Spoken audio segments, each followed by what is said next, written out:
तो आप सभी का हमारे YouTube चैनल में हार्दिक स्वागत है। सबसे पहले मैं बात करूंगा हेडलाइन की।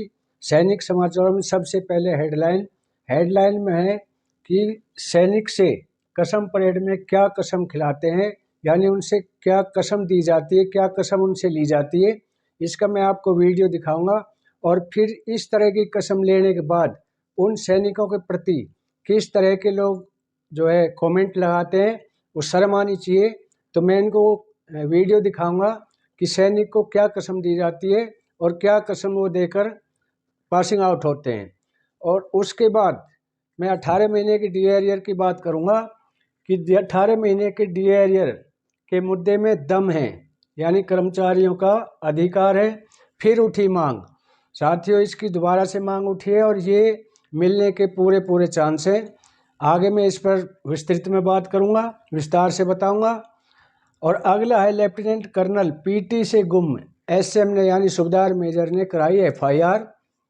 और चौथा हमारा होगा सूबेदार मेजर को एमएसीपी पर रिकॉर्ड ऑफिस का जवाब, यानी एक सूबेदार मेजर साहब सूबेदार थे, उन्होंने सूबेदार मेजर की एमएसीपी के लिए रिकॉर्ड में चिट्ठी लिखी। उस रिकॉर्ड ने क्या कहा उसके बारे में मैं आपको डिटेल में बताऊंगा, किस तरह से रिकॉर्ड ने उसको जवाब दिया और किसको ये लागू है, कब से लागू है और कब से हमें मिली, कितना हमारा एरियर बनता है। इन सारी चीज़ों को मैं डिटेल में बताऊंगा।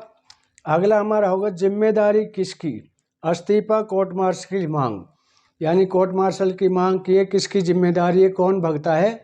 तो अभी मैं वीडियो शुरू करने से पहले आप सभी से रिक्वेस्ट करता हूँ कि जिसने हमारे चैनल को सब्सक्राइब नहीं किया है वो कृपया करके चैनल को सब्सक्राइब कर लें।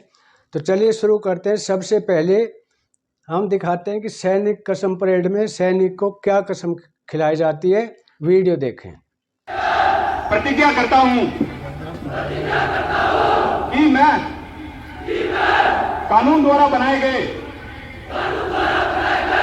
भारत के संविधान का सच्चे मन से पालन करूंगा और भारत की स्थायी सेना में ईमानदारी और वफादारी से सेवा करूंगा और जहां कहीं मुझे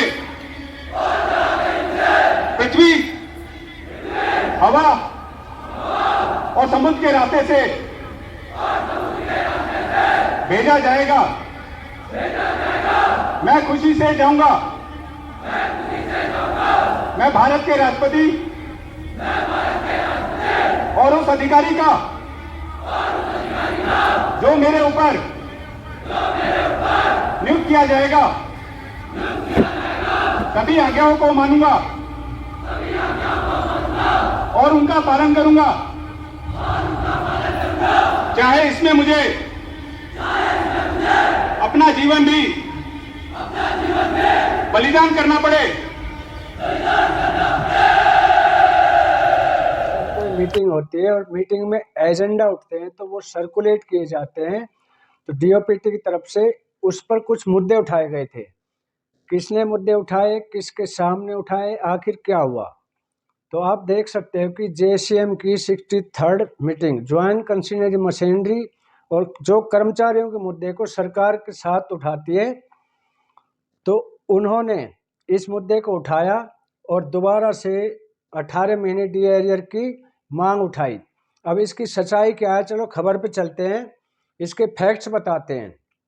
18 महीने का बकाया डीएरियर डीओपीटीसी का आदेश केंद्र सरकार के लाखों कर्मचारियों से जुड़े उनके मीटिंग की जो अध्यक्षता है वो हमारे जो कार्यकारिणी शिव गोपाल मिश्र जी है उन्होंने की। तो उसके अंदर क्या सच्चाई है मैं आपको बताता हूँ कि इस पुष्टि सरकारी दस्तावेज से होती है जिसकी कॉपी हमारे पास है, और हमने साफ तौर पर कह दिया है कि 30 मई को मिनट्स जारी हुई है। आप देख सकते हैं मिनट्स की कॉपी इसके साथ अटैच है। क्या था इस बैठक में, इस बैठक में कर्मचारियों को पुरानी लंबित मांगों को फिर से लागू किया जाए जो सालों से चलती आ रही है। कोविड काल के दौरान रोके गए 18 महीने के डीए एरियर पर सरकार को ये देना चाहिए। जबकि माननीय कोर्ट ने भी कहा है कि जब सरकार की स्थिति अच्छी नहीं थी उस समय डीए का एरियर रोका गया था। अब जो है सरकार की स्थिति अच्छी है और ये अर्थव्यवस्था में जापान से भी ऊपर चली गई इस देश की अर्थव्यवस्था। तो 18 महीने का डीआर मिलना चाहिए, ये लंबित मामला नहीं रहना चाहिए।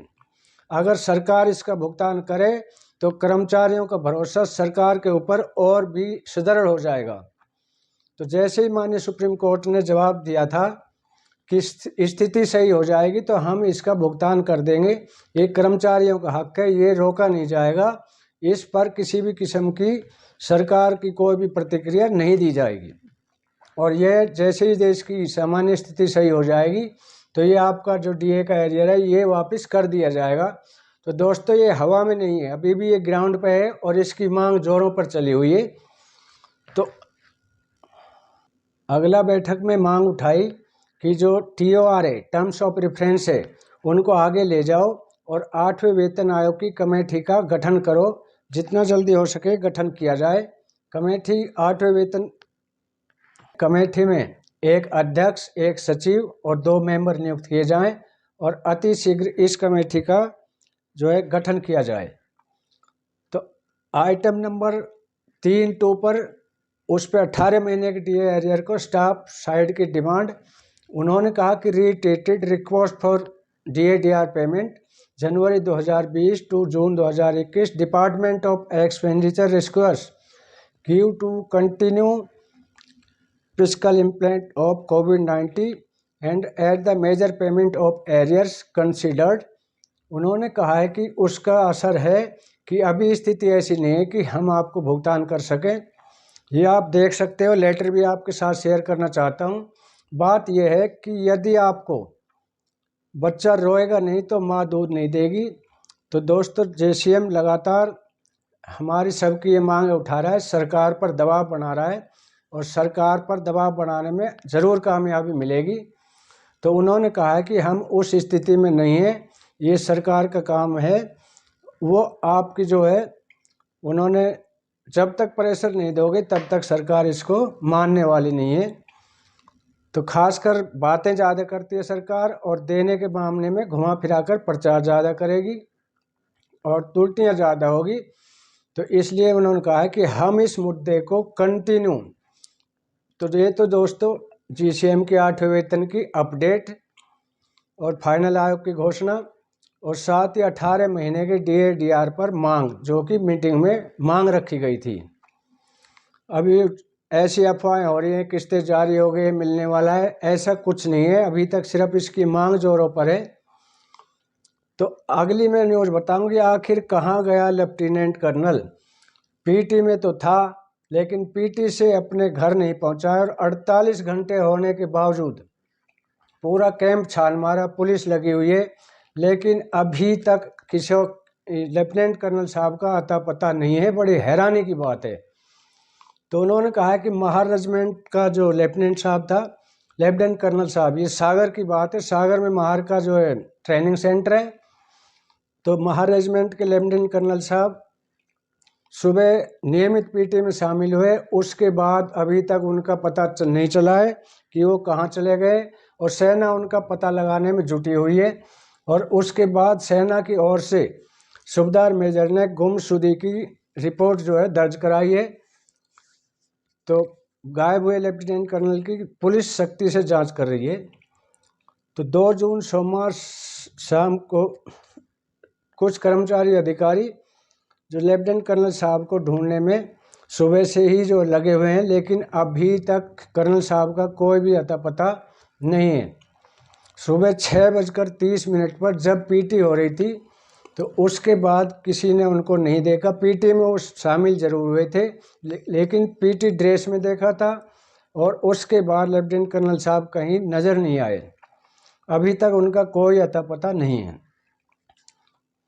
तो ये ग्वालियर निवासी है लेफ्टिनेंट कर्नल साहब।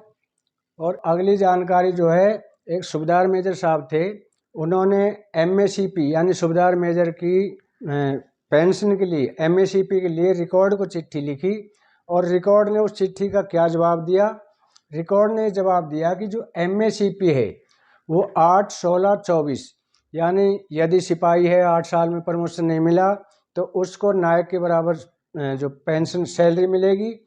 16 साल में उसको प्रमोशन नहीं हुआ तो हवलदार के बराबर मिलेगी, और 24 साल में भी प्रमोशन नहीं हुआ तो नायब सूबेदार के बराबर MACP मिलेगी, यानी उनको सैलरी मिलेगी।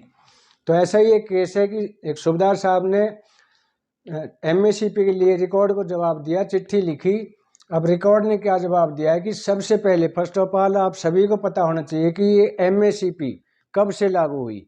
तो साथियों ये MACP 1/1/2006 से लागू है, यानी जब 7वां पे कमीशन 6ठा पे कमीशन जब लागू हुआ तब से ये MACP लागू की गई, और 1/1/2006 से ये लागू है।